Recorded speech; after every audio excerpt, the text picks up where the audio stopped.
the queen they feared, until she started raising the kingdom's most dangerous prince. The prophecy said she would destroy the kingdom, but nobody expected the kingdom to fall in love with her instead. Princess Seraphine Ashmere had exactly 3 regrets. The first was accepting the invitation to Moonvale Palace. The second was walking into the ancient Hall of Mirrors. The third was waking up inside someone else's life. The first thing Seraphine noticed was the scent of lavender drifting through silk curtains. The second was the weight of an elegant silver crown sliding across her forehead.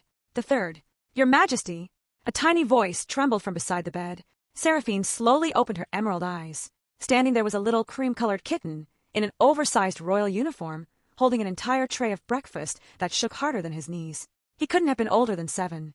The moment their eyes met, he nearly dropped everything. "Please don't throw the tray today." Seraphine blinked.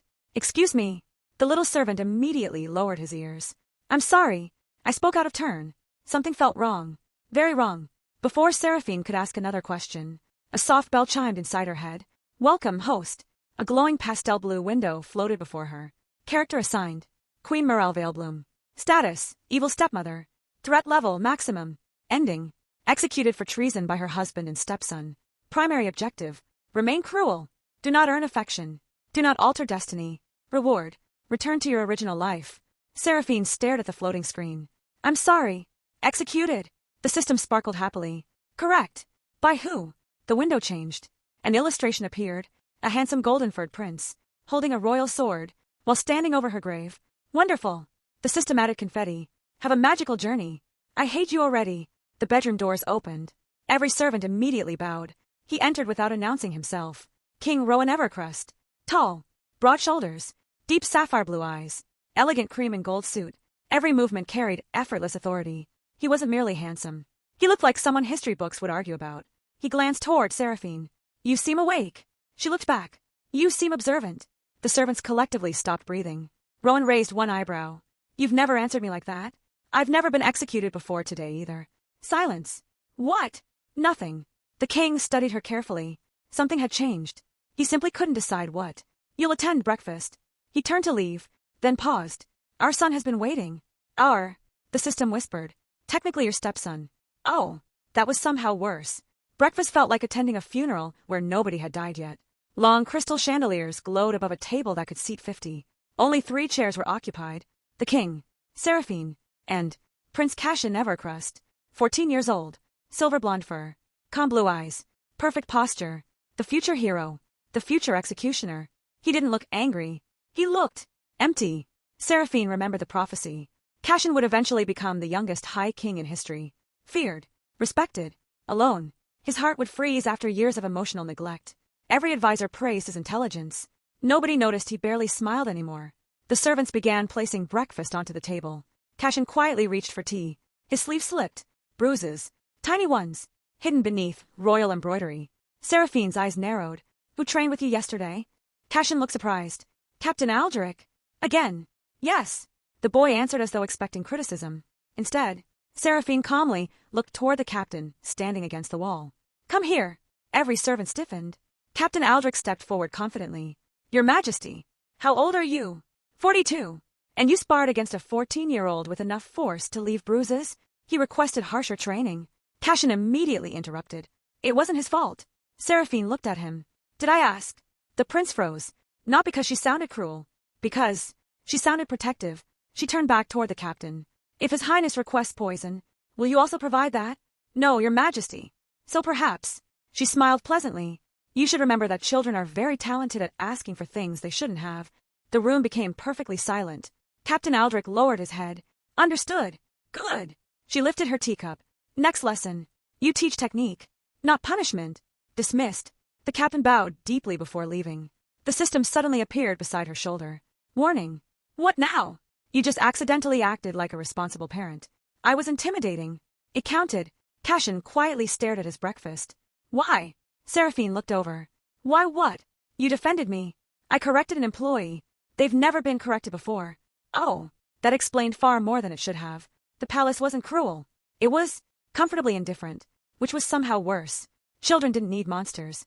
Sometimes they simply needed adults who paid attention. Seraphine disliked that realization.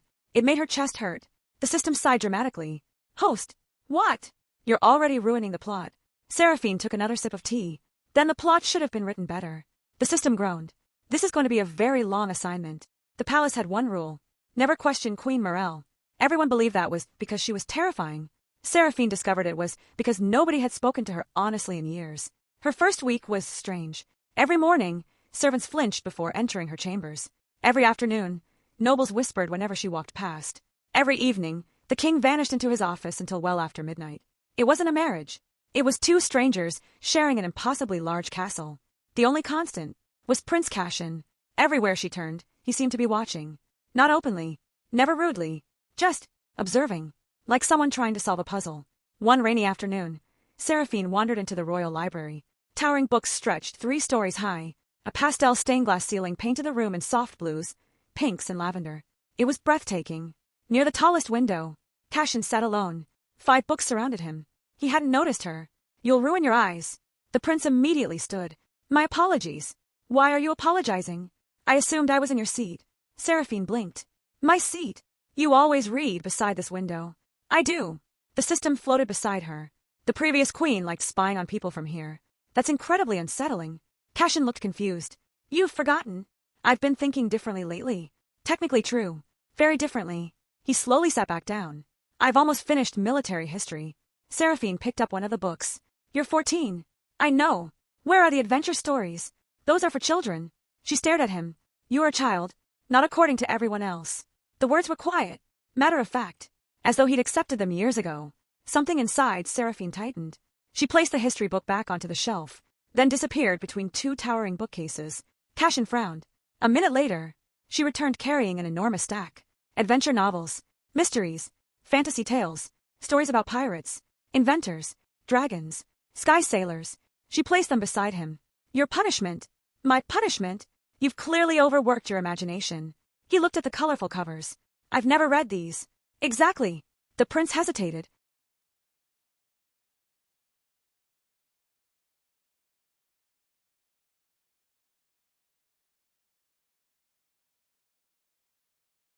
"Father says rulers shouldn't waste time. Your father also works 18 hours a day." "Yes. And does he look happy?" Cassian actually considered the question. "No." "There you go." For the first time, the corner of his mouth moved. Barely. Almost invisible. But it was there. A smile. Tiny. Real. The system screamed. "Host." "What?" He smiled. "I noticed. The prophecy doesn't mention smiling." That evening, King Rowan entered his study expecting silence. Instead, he heard laughter. Not loud. Not elegant.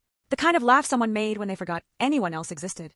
He stopped outside the library doors. Inside, Cassian was trying, and failing, to explain why a pirate captain riding a dragon made perfect strategic sense. "Dragons can fly." Seraphine nodded. "They can. So pirates would obviously recruit one." "Obviously. The economics become questionable." "I admire your commitment." "Thank you." The king remained perfectly still. He couldn't remember the last time he'd heard his son sound his age. One of the older librarians quietly smiled. "Your Majesty." Without taking his eyes off the room, Rowan asked, "Does this happen often?" "The queen has been bringing him a different story every afternoon." "Every afternoon?" "Yes. She says every ruler should know how heroes think before deciding how villains behave." Rowan looked through the doorway again. Seraphine had just dramatically acted out a dragon roaring. Cassian laughed harder. The king blinked. Did my wife just pretend to be a dragon?" The librarian nodded proudly. "A very convincing one." Dinner that evening felt different. Not warmer. Not yet. Just less cold. Cassian spoke twice. The servants almost dropped the soup. Rowan quietly noticed. He also noticed something else. Seraphine hadn't criticized anyone all day. She hadn't insulted a servant. She hadn't demanded impossible standards. She simply expected competence. There was a difference. One inspired fear. The other inspired pride. He found himself studying her more often than his food. She caught him. "Do I have flour on my face?" "No." "Then why are you staring?" "I wasn't." "You've been looking at me for 37 seconds. The king's eyebrows lifted. "You counted." "I was curious." A tiny smile escaped him. "You're different." The room became silent. Seraphine calmly buttered a piece of bread. "So I've been told. I preferred arguing with the old you." "You'll survive." "I suppose I must." Their eyes met for just a moment. Neither looked away first. A servant carrying dessert quietly whispered to another. Were they just flirting? I value my employment too much to answer that. Later that night, the system appeared upside down on Seraphine's bed. "Host." "What?" "Mission report." She sighed. "Go on. Cruel actions today." "None." "Insults delivered." "2. Emotional damage inflicted. Mostly to your patients." The system rubbed its digital face. Prince's affection increased. "Oops." King's curiosity increased. "Oops." Castle morale increased by 12%. Seriously? Host? What? You're turning an evil queen into everyone's emotional support royal. Seraphine buried herself beneath a mountain of blankets. I preferred my old life. No, you don't. She didn't answer. Because, for the first time in a very long while, coming back to an empty apartment no longer sounded comforting. The thought frightened her more than the prophecy ever had. And somewhere across the palace, King Rowan found himself standing outside the queen's chambers. He had intended to knock. Instead, he simply stood there for a long moment, wondering who his wife had suddenly become. The first rumor spread before breakfast. It reached the kitchens first, then the servants, then the guards. By noon, half the kingdom believed Queen Morel had gone mad. She smiled.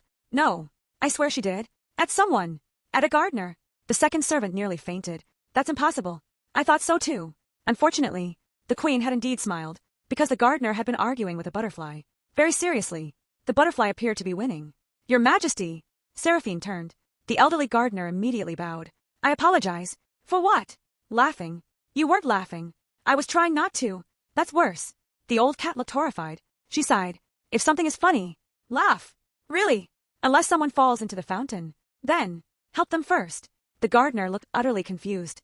You're unlike anyone I've ever met. Neither am I. Seraphine thought quietly. That afternoon, the annual Blooming Moon Festival arrived. Every spring, the royal family attended. Every noble attended. Every wealthy merchant attended. Every gossip writer attended. Which made it Seraphine's least favorite day already. Pastel ribbons fluttered through the capital. Floating lanterns drifted between flowering trees. Children chased glowing butterflies. Music echoed across marble bridges. Everything looked like a painting. The kingdom truly deserved its nickname. The pastel crown. The royal carriage rolled through cheering streets. Cashin sat beside Seraphine.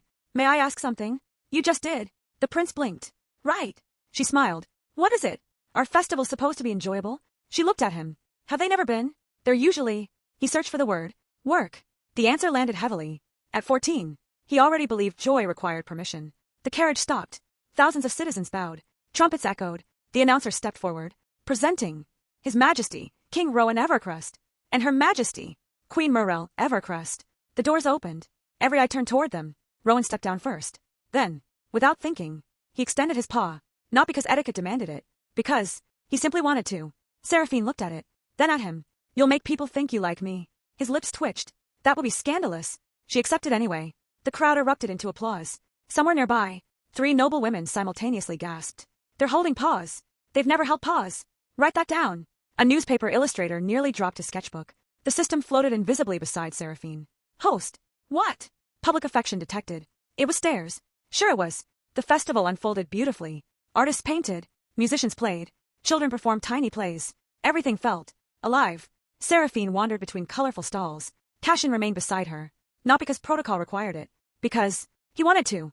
A wooden booth caught her attention. Tiny carved birds. Cats. Foxes. Each painted in soft pastel colors. An old artisan smiled. Would your Majesty care to look? Cashin immediately stepped back. We shouldn't. Why? Queens don't browse. Seraphine looked around. Who made that rule? No one. Excellent. She walked inside. 5 minutes later, she was helping a little kitten choose between 2 toy dragons. This one breathes glitter. The little girl frowned. But this one's pink. A difficult decision. I know. The kitten sighed dramatically. I wish life stayed this hard forever. Seraphine laughed softly. So do I. Across the square, King Rowan had stopped walking. Where is the queen? A guard pointed. She's buying toys.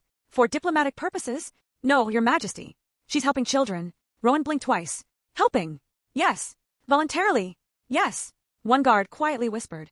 I think I like the new queen. The captain elbowed him. Inside thoughts. Then, everything changed. A scream. Sharp. Panicked. The crowd scattered. A decorated festival carriage had broken free. Its horses bolted through the marketplace. Straight toward the toy stall. Children froze. Parents screamed. The carriage was seconds away. Cashin reacted first. He sprinted forward. Move! He shoved 2 kittens out of the path. But another child, a tiny little girl, had tripped. She couldn't stand. The carriage thundered closer. Too fast. Far too fast. Cashin's eyes widened.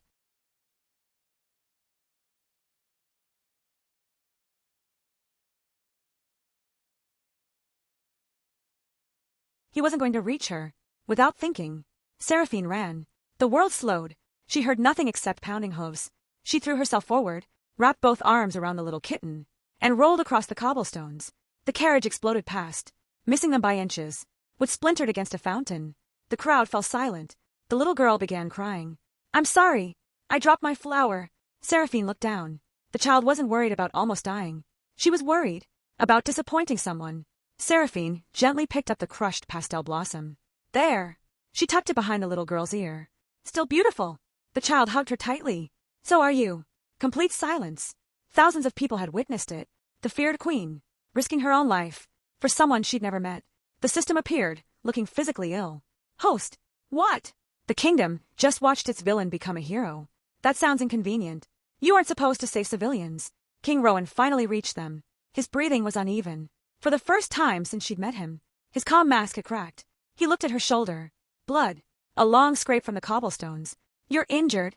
It's a scratch. You could have been killed. So could she. Their eyes met. For several long seconds. Neither spoke. Then, without caring that thousands were watching, Rowan gently brushed a loose strand of dark hair behind Seraphine's ear. Don't do that again. She smiled faintly. I'll try. His voice became quieter. No. Promise me. For reasons she couldn't explain. Her heartbeat skipped. The system whispered dramatically. Host. I think your husband just forgot this is supposed to be a political marriage. For the rest of the festival, nobody spoke about the flowers, or the music, or the fireworks planned for sunset. Everyone spoke about one thing. The queen. She jumped in front of a carriage. I saw it. She protected a child. My cousin works at the palace. My aunt says the queen once made a duke cry. Perhaps he deserved it. The gossip spread faster than wildfire. By evening, artists had already begun painting the moment. Seraphine groaned the instant she saw one. Why am I glowing? The painter smiled proudly. For dramatic effect. I wasn't glowing. You were emotionally glowing. That's not a thing. It is now. The system floated beside her with a tiny clipboard. Disaster report. I'm afraid to ask. Public approval. Increased 41%. Children's trust. Increased 26%. King's concern. Off the charts. Seraphine slowly closed her eyes. How bad? The system flipped the page. He's looked at you 32 times in the last hour. That's oddly specific. I started counting after 20. As twilight settled over the kingdom, thousands gathered beside Moon Lake. Floating lanterns drifted across the water like tiny stars. Soft pastel lights reflected across the gentle waves. Musicians filled the evening air with elegant waltzes. The royal dance was about to begin. Every noble couple stepped onto the polished marble floor. King Rowan remained standing beside Seraphine. Neither moved. Finally, he spoke. Would you dance with me? Several nearby duchesses nearly inhaled their own fans. The queen had refused every royal dance for years. One elderly count whispered, 5 silver coins, so she says no. His wife elbowed him. You're betting on the monarchy again? Seraphine looked toward Rowan. I should warn you. He tilted his head. I'm not particularly graceful. His mouth curved ever so slightly. Neither am I. You've danced before. I've attended dances. That's not the same thing. For the first time, a genuine laugh escaped him. Quiet. Warm. Unexpected. Fair point. She stared. You laugh. Occasionally. I thought it was a rumor. So did the staff. He offered his paw again. This time, she didn't hesitate. The orchestra began. It wasn't a grand performance. Neither was trying to impress anyone. They simply moved together. Slowly. Naturally. Comfortably. The ballroom seemed to disappear around them. You've changed. Rowan's voice was barely above a whisper. So everyone keeps telling me. I don't mean your personality. She looked up. You look. He searched for the words. Lighter. She smiled faintly. I've been sleeping better. That's part of it. His sapphire eyes remained on hers. But there's something else. What? You finally look alive. The words settled quietly between them. Seraphine didn't answer. Because he was right. She hadn't realized it herself. Across the ballroom, Cashin watched them dance. One of his tutors approached. Your Highness. You seem happy. The prince didn't even think before answering. I am. When did that happen? Cashin glanced toward the dance floor. I'm not sure. I think. Home stopped feeling lonely. The system quietly wiped away an imaginary tear. Host. What now? You're fixing people. I'm absolutely not. You literally just repaired emotional damage through ballroom dancing. That sounds medically impossible. Yet here we are. As the final notes faded, thunder rumbled. Everyone looked skyward. Dark clouds. They hadn't been there moments ago. The air suddenly grew cold. Too cold. The lanterns flickered. Children instinctively moved closer to their parents. Even the palace guards exchanged uneasy glances. One elderly noble whispered, No, it can't be. Rowan's expression hardened instantly. Cashin, the prince was already at his father's side. What is it? Before Rowan could answer, a flock of crystal birds exploded from the palace gardens. Not flying, fleeing. Every animal in the royal grounds began running. Dogs whimpered. Horses screamed. The palace swans abandoned the lake. Silence followed. A dreadful, Unnatural. Silence. Then, the palace bells rang. Once. Twice. 3 times. Every night in the kingdom froze. One captain whispered, "The shadow forest." Another finished the sentence. "The barrier has failed." The joyful music vanished. The smiles disappeared. Far beyond the glowing festival. Past the mountains. Beyond the mist. Something ancient had awakened. And for the first time, Seraphine saw genuine fear in King Rowan's eyes. Nobody moved. Not because they didn't know what to do. Because every adult in the square remembered the stories. Children were told fairy tales about dragons. Adults were warned about the shadow forest.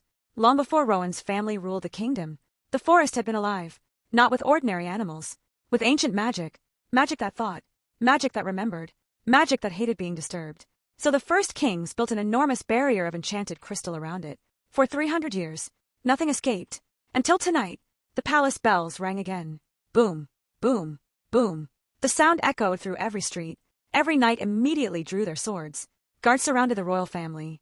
Children were hurried inside buildings. Festival music ended, so abruptly that the silence felt louder. Seraphine quietly leaned toward Rowan. "Tell me the truth. About. How bad is this?" He didn't answer immediately. His eyes remained fixed on the distant mountains. If the barrier truly failed, then tonight is only the beginning. The system floated beside Seraphine. New main quest detected. Oh no! A bright blue screen appeared. Emergency quest. Prevent the fall of Evermere. Reward. Penalty for failure. Kingdom collapse. Question. The system smiled. Yes, host. Why are there 3 question marks where the reward should be?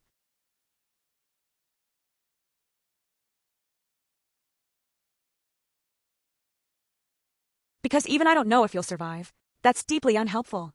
Trumpets echoed from the palace walls. General Thorn Ironmane strode across the courtyard, a massive gray cat covered in old battle scars. Every soldier straightened immediately. Your Majesty.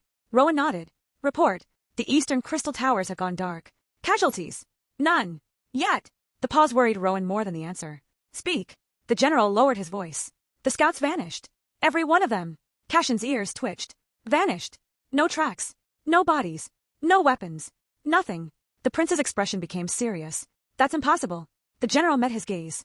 I know. The system quietly whispered. Host. What? This wasn't supposed to happen for another 5 years. Seraphine looked sideways. You've got to be kidding. Someone changed the story. Her stomach dropped. That wasn't good. If the timeline had changed, then the prophecy could change too. Nobody was safe anymore. Inside the palace, war maps covered the council table. Generals argued. Advisors shouted over one another. The eastern villages must evacuate. We don't even know what's out there. We cannot panic the kingdom. We're already panicking. One minister actually fainted. Nobody had time to catch him. Rowan stood. The room instantly fell silent.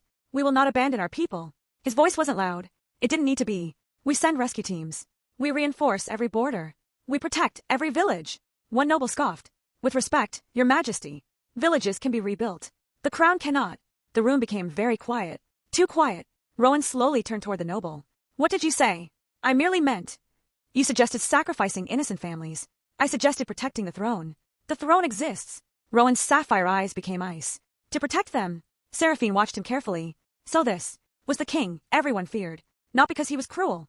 Because he became frightening whenever justice was threatened. The noble lowered his head. My apologies. No. Rowan replied calmly. You may apologize to the villagers yourself. You'll be leading tomorrow's evacuation. The noble's face turned pale. Personally. Did I stutter? No, Your Majesty. The system giggled. I like him. So do I. The words escaped before Seraphine could stop them. Rowan looked toward her. What? She immediately reached for a random scroll. I said, so do I. Like maps. Maps are useful. The council members exchanged confused glances. One quietly whispered, did the queen just compliment geography? The meeting finally ended after midnight. Everyone disappeared to prepare for dawn. Everyone. Except Rowan. He remained standing beside the enormous kingdom map. Alone. Seraphine noticed. You haven't eaten. I'm not hungry. Liar. He looked up. Excuse me. She walked toward the table, picked up a warm pastry someone had forgotten, and placed it beside him. You skipped lunch. You noticed. You also skipped dessert. You noticed that too? You work better with food. He stared at the pastry. Not because of the pastry. Because nobody had paid attention to something so small in years. You always notice. His voice was quiet. The bruises. The books. The meals. The servants. Why? Seraphine hesitated. She couldn't tell him the truth. That she'd already seen a future where this palace became a lonely ruin. Instead, she smiled softly. Because someone should. Silence filled the room. Not awkward. Comfortable. The kind of silence shared by people who no longer needed to fill every moment with words. Outside, rain began to fall. Gentle, steady. The palace windows shimmered beneath silver moonlight. Rowan finally reached for the forgotten pastry. Took one bite. It's stale. Seraphine laughed. I never said it was a good pastry. It tastes terrible. Then why are you still eating it? Because you gave it to me. She blinked. He blinked. The realization hit them both at exactly the same moment. The king's ears slowly turned pink beneath his crown. He cleared his throat. That sounded more romantic than intended. Oh, did it? Very. Neither looked away. The air between them suddenly felt smaller, warmer. The system slowly floated backward. Host, I'm leaving. Why? Because this looks like the beginning of something, and I'd rather not become a third wheel.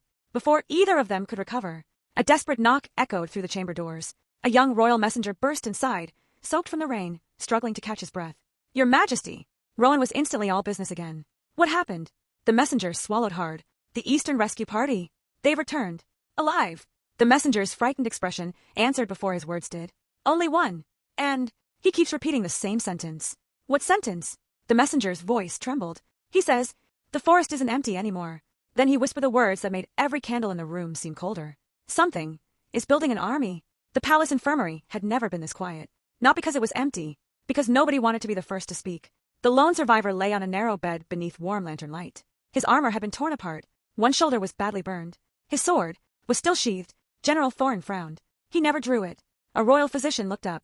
Or he never had the chance. The scout's breathing was shallow, rapid, terrified. His eyes remained tightly shut, as if opening them would bring something back. Seraphine quietly stepped closer. What is his name? A young medic answered softly. Lieutenant Elias, Your Majesty. How old? 23. She nodded. Far too young to look this frightened. The system floated beside the bed. Status report. Please don't say he's dying. Physically. No. Mentally. The system looked unusually serious. He's broken. The physician gently shook the young lieutenant. Elias. No response. Elias. The young cat suddenly grabbed the doctor's wrist. His eyes flew open. They're watching. The room froze. Who's watching? The lieutenant looked toward the ceiling. No. He whispered. Not up there. Slowly. His shaking paw pointed toward the floor. Under us. Every candle flickered. One nurse immediately dropped a tray. Metal crashed against stone. Everyone jumped, including the king. The lieutenant gasped for air. They don't march. They grow. What grows? The army. His breathing became faster. They're planting themselves. Like trees. Nobody understood. Except the system. Its cheerful expression disappeared. Host. What? I know what he saw. Seraphine looked sideways. Tell me. The system hesitated. For the first time, it actually looked afraid. They're called Thornborn. The room vanished. Only Seraphine could hear it now.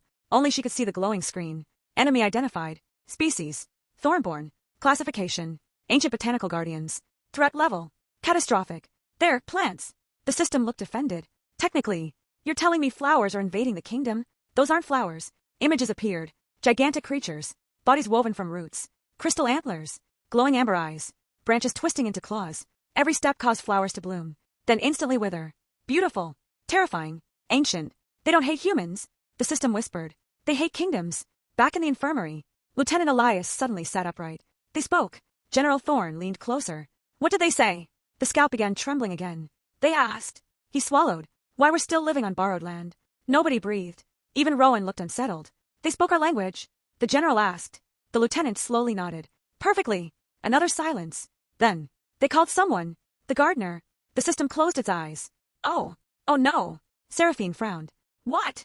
That wasn't supposed to happen until the sequel. The what? Nothing. The sequel. Forget I said anything. There are sequels. Please stop asking questions I don't want to answer. Rowan noticed Seraphine staring into empty space again. You're speaking to someone. She blinked. No. You just frowned at the curtains. Perhaps the curtains deserved it. One nearby guard quietly muttered. Fair enough.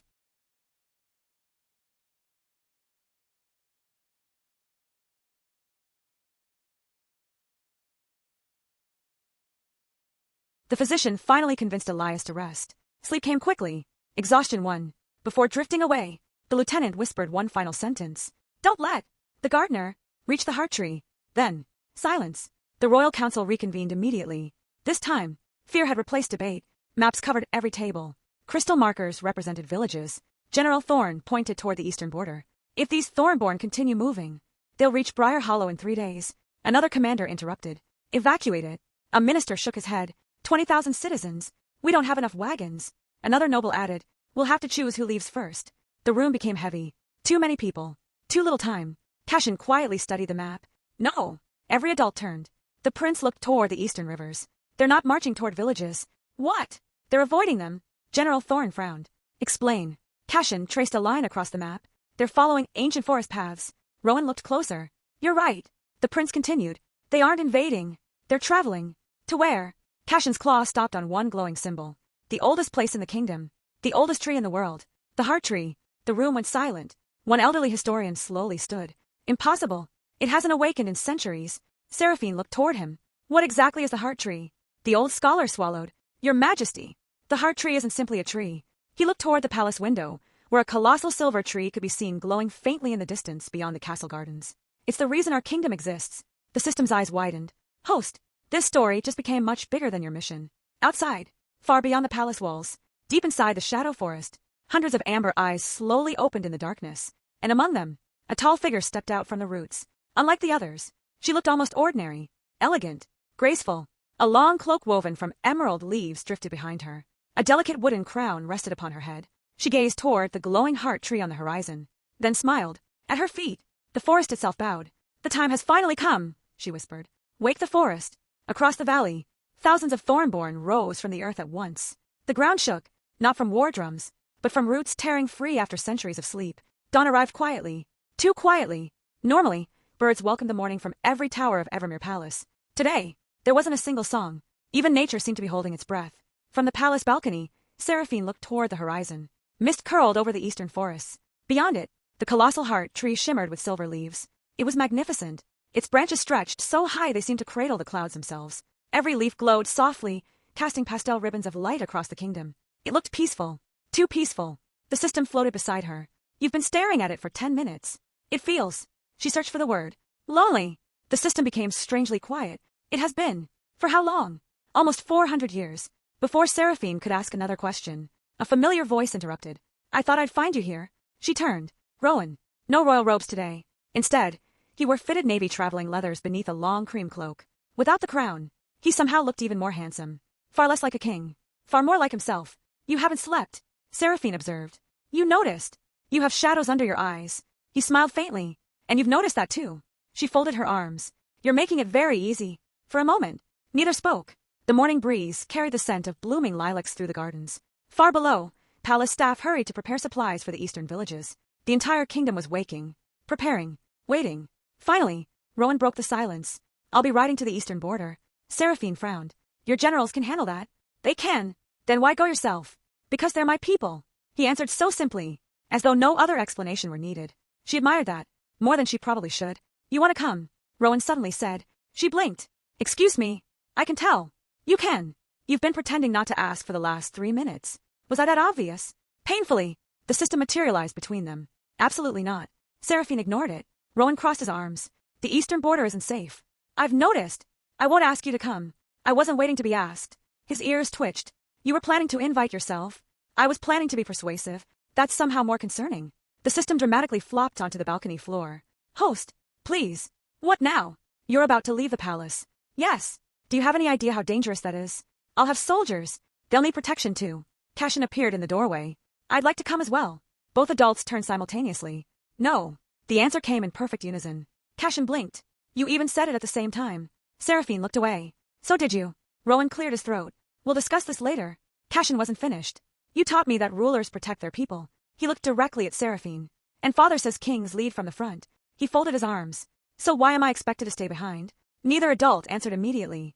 Because. He had a point. The prince continued quietly. If this kingdom is my future, shouldn't I see what it costs to protect it? Rowan looked at his son. Really looked.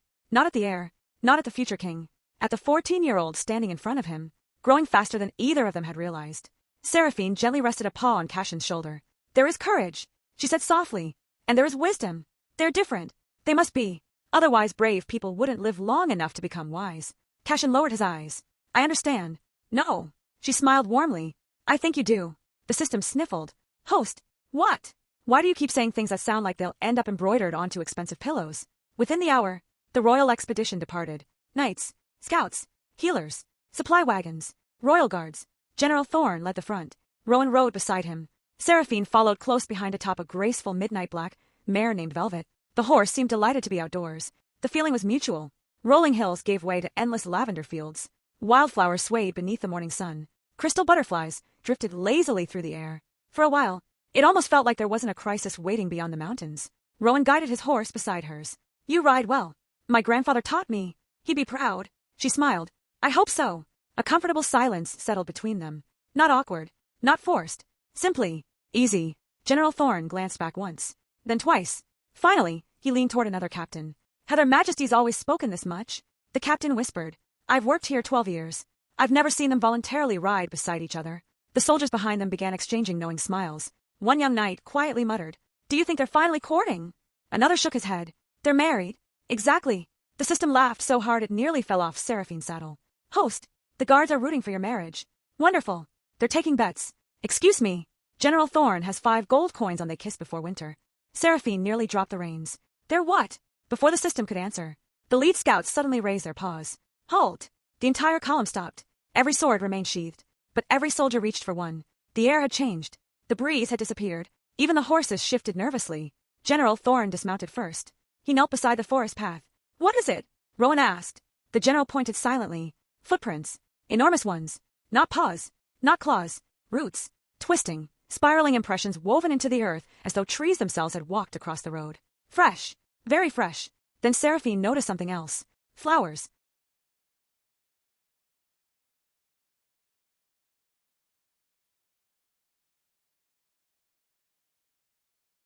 Tiny pastel blossoms had bloomed inside every footprint. Beautiful. Perfect.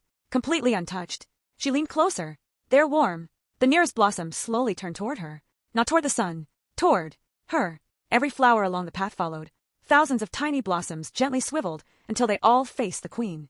The forest fell deathly silent. Even the wind seemed to stop. Rowan's expression sharpened instantly. Seraphine! Don't move! From somewhere deep within the trees, a calm feminine voice drifted through the morning mist. So, the heart tree has finally chosen its queen. The soldiers spun toward the forest. No one was there. Only towering ancient trees, watching. Chapter 8, The Woman in the Woods. No one moved. Not the soldiers. Not the horses. Not even the wind. The voice had come from everywhere. And nowhere. General Thorne drew his sword. Protect their majesties.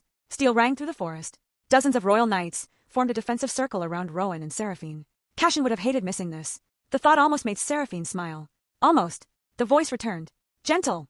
Elegant. Almost amused. Still hiding behind swords.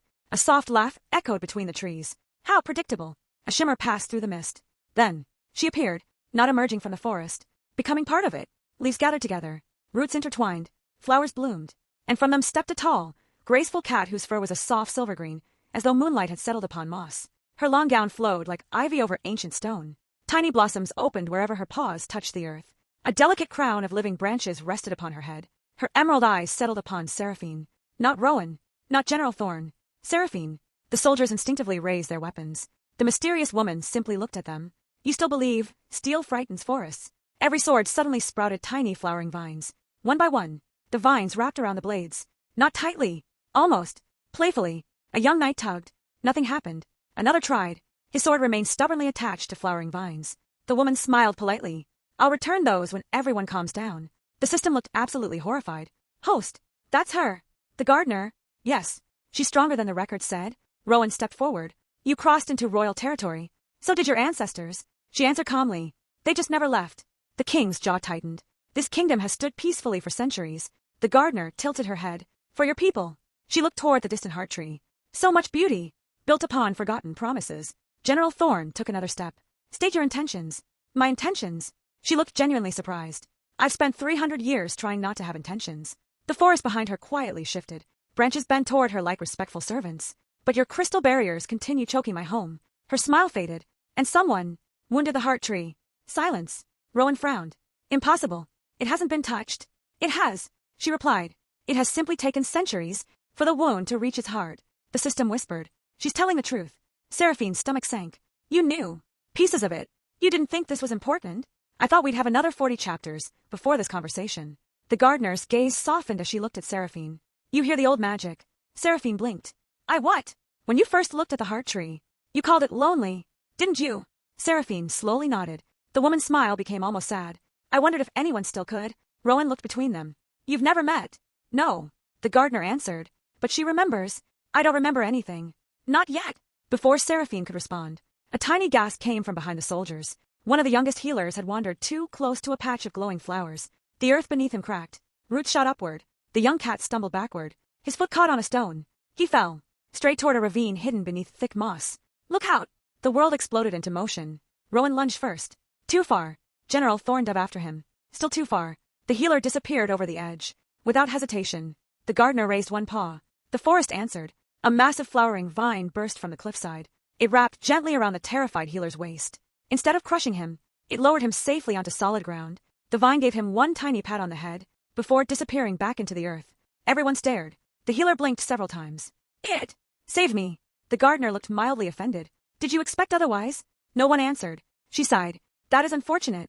The system floated beside Seraphine. Notice something. What? Not a single Thornborn has attacked anyone. Seraphine looked around. It was true. Every strange movement, every burst of roots, every appearance, had been defensive, never aggressive. She turned toward Rowan. What if we're asking the wrong question? He looked at her. What do you mean? Everyone keeps asking why the forest is attacking. She glanced toward the gardener. But, what if it isn't? The king's expression slowly changed. General Thorn lowered his sword slightly. Even the soldiers exchanged uncertain glances. The gardener smiled for the first time. A genuine smile. Finally, she looked directly at Seraphine. Someone willing to listen, before deciding whom to fear. Then, a scream echoed from deeper within the forest. Not human, not animal. Something enormous roared. The sound shook leaves from every tree. The gardener's calm expression vanished instantly. No, she whispered. It woke early. For the first time since she'd appeared, she looked afraid. She turned sharply toward Rowan. If you want your kingdom to survive, follow me. General Thorn immediately objected. It could be a trap. The gardener looked him squarely in the eyes. If it were, she said quietly, you would already be dead. Another deafening roar split the forest. This time, the ground itself trembled. Far beyond the trees, something impossibly large rose above the canopy. Not a Thornborn, not a beast, a colossal silhouette crowned with antlers of crystal and branches. Its glowing amber eyes opened, and every flower in the forest instantly folded closed. The creature stepped out of the mist. Every soldier froze, because the thing standing before them was not a monster. It was worse. It was something that had once been beautiful. A towering figure of ancient wood and crystal slowly emerged from the forest. Its body was formed from silver bark. Its antlers stretched like the branches of an ancient tree. Flowers grew across its shoulders. Its amber eyes burned with centuries of sadness. Not rage. Sadness. Cashin whispered. What is that? The gardener looked toward the creature. The first guardian. Her voice became quiet. The one who protected this land before your kingdom had a name. Rowan tightened his grip. Then why is it attacking? The gardener didn't answer. Because the answer hurt. Because someone woke it. She looked toward the palace. Someone who wanted its power. Everyone went silent. General Thorn immediately looked toward the royal advisors. Impossible. The gardener shook her head. Not impossible. Predictable. Seraphine stepped forward. Who? The gardener looked at her. The same person who has been slowly poisoning the heart tree. The system suddenly appeared. Host. What? You need to remember something. Tell me. Stories like this always have someone hiding behind the obvious villain. Seraphine's eyes narrowed. The obvious villain. The feared forest. The ancient magic. The strange creatures. Everyone had been watching them. Nobody had been looking inside the palace. Rowan seemed to realize it too. His expression darkened. The council. The gardener nodded. Not all of them. Only one. Before anyone could ask, a sharp laugh echoed through the trees. Slow. Confident. Familiar. How disappointing. Everyone turned. A figure stepped from behind the royal soldiers. Minister Alistair Vane. The kingdom's most trusted advisor. The man who had served 3 generations of kings.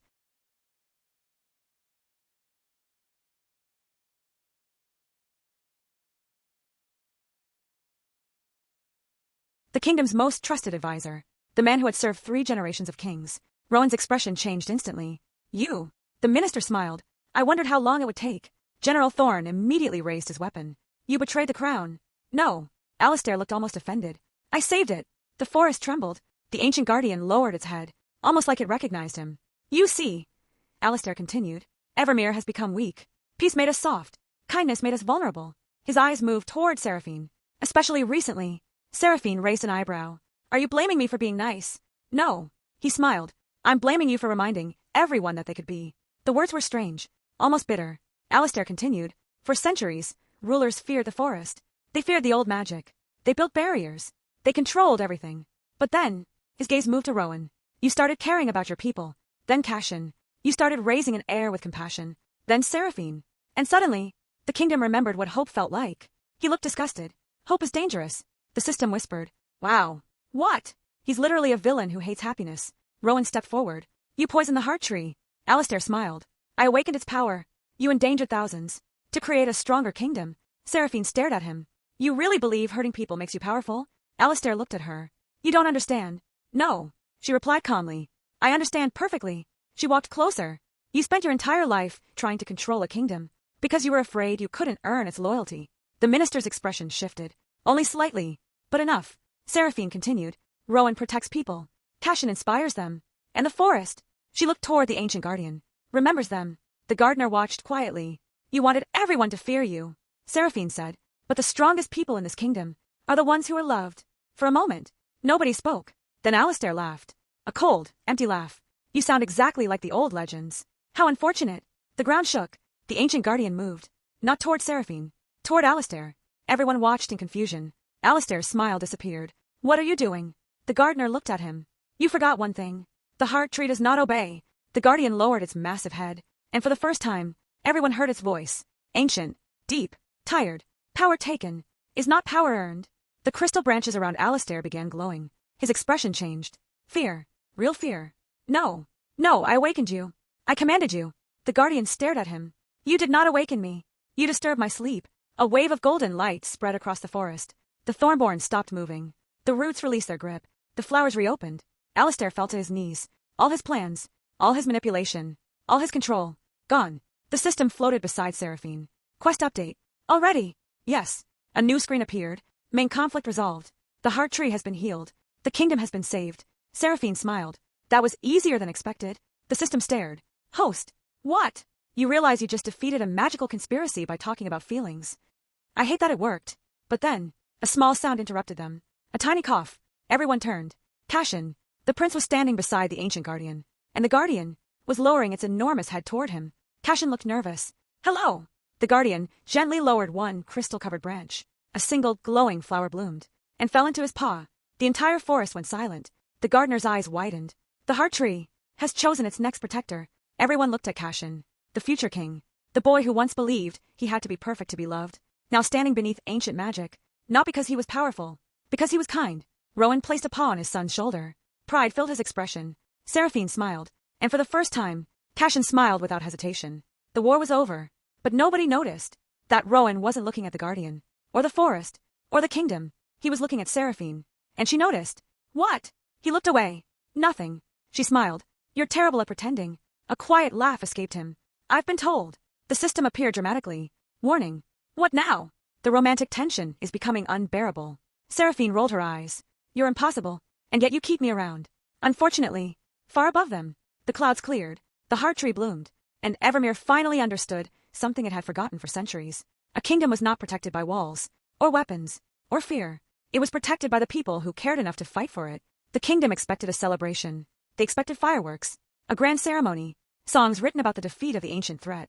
They expected Queen Morelle to stand proudly before thousands of citizens and accept their admiration. Instead, she disappeared. 3 days after the heart tree awakened, the palace was searching everywhere. The gardens, the library, the royal kitchens, even the old observatory. Nothing. King Rowan stood in the middle of the empty throne room, trying very hard not to look worried. He failed. Completely. Your Majesty. General Thorne cleared his throat. We have searched every corridor. Rowan nodded. Continue. The general hesitated. You have been standing here for 2 hours. I am thinking. You are staring at the door. I am thinking while staring. The general looked away.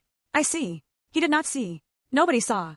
Because the great King Rowan Evercrest, the king who faced armies without fear, was currently worried because his wife had quietly gone somewhere without telling him. The system floated beside him. Interesting. Rowan looked around. Who said that? Wrong person. The system vanished. Meanwhile, far beyond the palace gardens, Seraphine sat beneath the heart tree, alone. Almost. The ancient tree's roots surrounded her gently. Tiny flowers bloomed around her paws. The air felt peaceful, different, like the entire forest was finally breathing again. You knew. The gardener stood nearby. Seraphine looked up. Knew what? That something was wrong. The gardener smiled sadly. You felt the heart tree's pain before anyone else. Seraphine looked toward the glowing branches. I don't understand why. You listen. That's all. Most people don't. The gardener sat beside her. Your world has always searched for strength, power, magic, titles. But the heart tree does not choose the strongest. It chooses the one who notices. Seraphine was quiet. Then, why me? The gardener looked surprised. Because you still ask that question. The answer stayed with her. For so long. Seraphine had believed she needed to prove herself, be useful, be impressive, be impossible to ignore. But here, among ancient magic and endless forests, the thing that mattered most was something simple. She cared. A branch gently lowered. A single flower touched her paw. The same flower that had chosen Cashin. Except this one was different. A deep midnight blossom with silver edges. The gardener smiled. The heart tree recognizes you.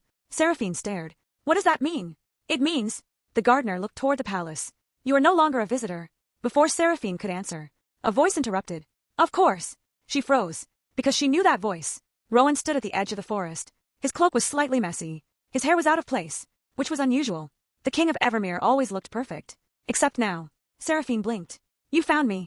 Yes. How? He paused. I asked the gardeners. She stared. That's it. Yes. Not magic. No. Not royal trackers. No. You asked gardeners.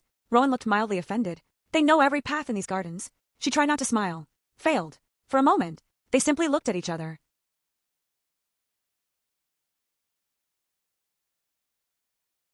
Then Rowan walked closer. You disappeared. I went for a walk. Without telling anyone. I didn't think it was necessary. It was. His answer came too quickly. Seraphine noticed. So you were worried? No. Rowan. Yes. The honesty surprised both of them. He looked away. I spent years believing I could handle everything alone. The kingdom. The council. Cashin. Every problem. His voice softened. But then you appeared, and suddenly, he gave a small, almost embarrassed laugh. I started noticing when someone wasn't beside me. The forest became quiet. Even the wind seemed interested. Seraphine looked down. You know, when I woke up here, I thought I only had one goal. Survive. Rowan listened carefully. But somewhere along the way, she looked toward the palace. This stopped feeling like a place I was trapped in. His expression softened. Home. The word was quiet, but it mattered. The system appeared between them. I am very uncomfortable right now. Both ignored it. Rowan stepped closer. Seraphine. She looked up. I don't know who you were before. I don't know what changed. And I won't force you to tell me. A pause. But I know who you are now. Her breath caught slightly. You are the person who sat with a lonely prince and gave him stories. The person who defended servants nobody noticed. The person who walked into a forest everyone feared. And listened. His voice lowered. And somehow, you made this kingdom feel alive again. Seraphine smiled softly. You make it sound like I did something extraordinary. You did. I just cared.